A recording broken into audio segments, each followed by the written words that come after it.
What is faith? It is the confident assurance that something we want is going to happen. It is the certainty that what we hope for is waiting for us. Even though we cannot see it up ahead, men of God in days of old were famous for their faith. Faith, by believing God, we know that the world and the stars, in fact, all things were made at God's command, and that they were all made from things that can't be seen. It was by faith that Abel obeyed God and brought an offering that pleased God more than Cain's offering did. God accepted Abel and proved it by accepting his gift. And though Abel is long dead, we can still learn lessons from him about trusting God.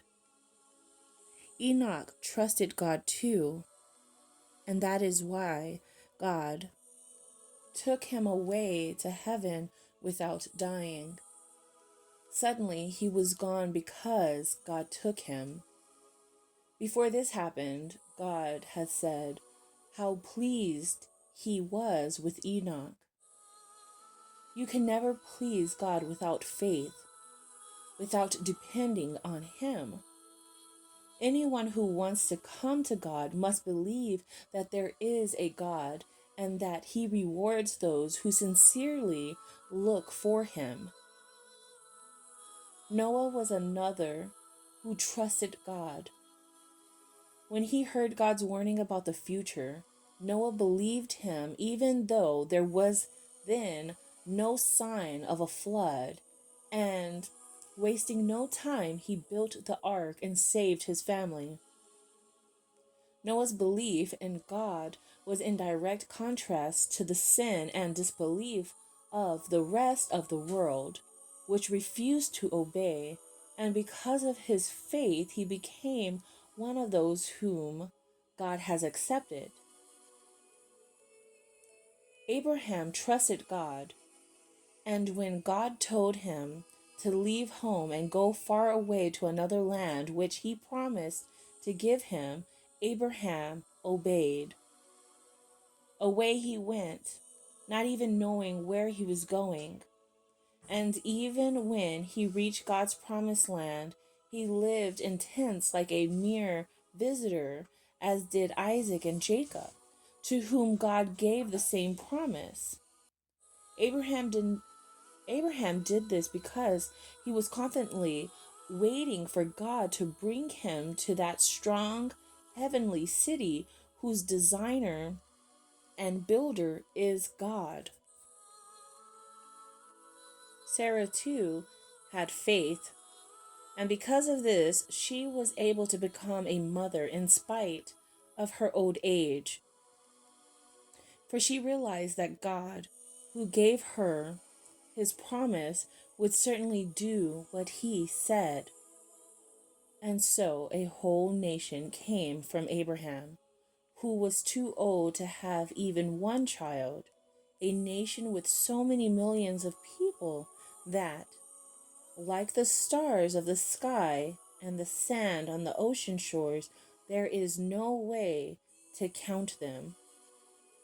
These men of faith I have mentioned died without ever receiving all that God had promised them, but they saw it all awaiting them on ahead and were glad, for they agreed that this earth was not their real home, but that they were just strangers visiting down here.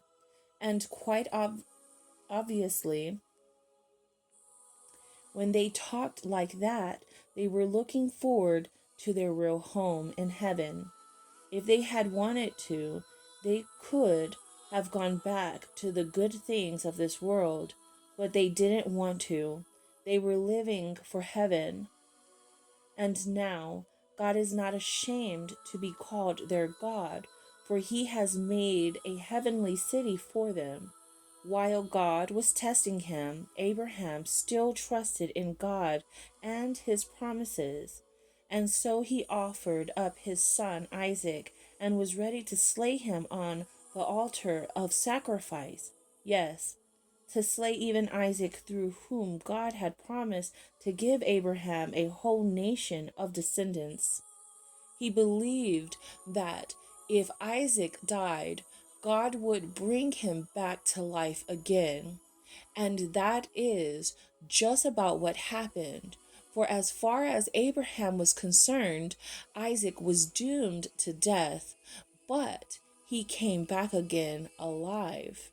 It was by faith that Isaac knew God would give future blessings to his two sons, Jacob and Esau.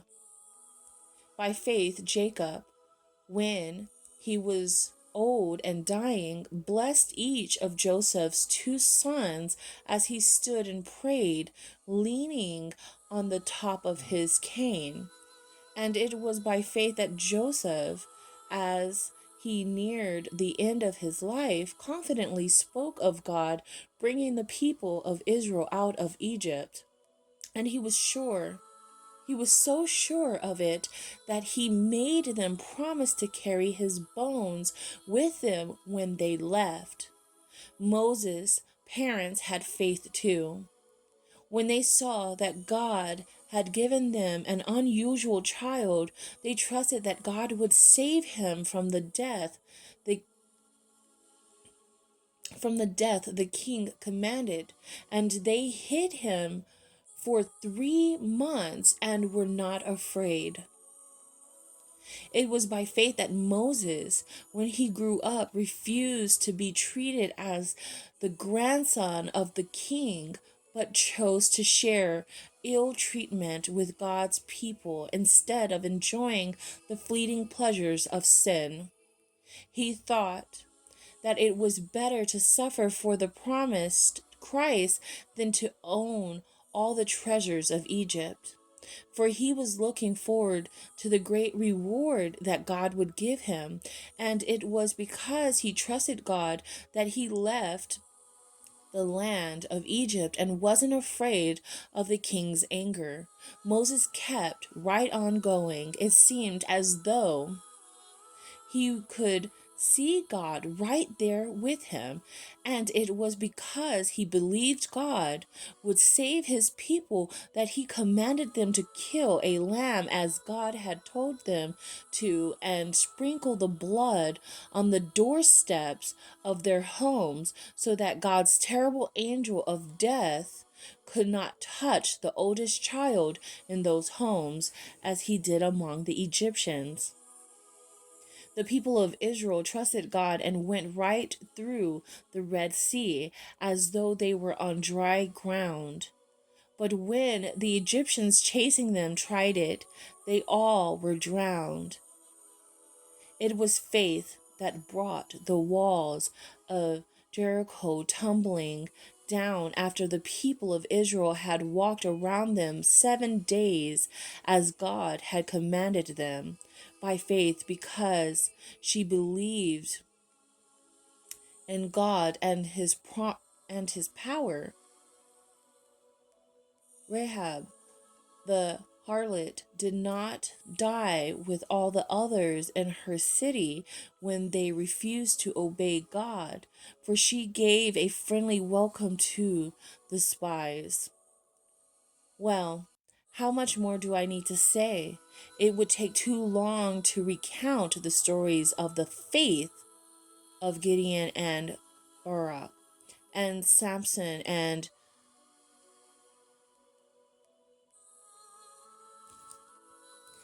Jephthah and David and Samuel and all the other prophets.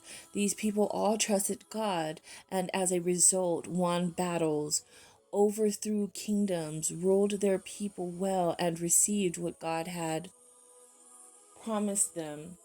They were kept from harm in a den of lions and in a fiery furnace. Some, through their faith, escaped death by the sword. Some were made strong again after they had been weak or sick.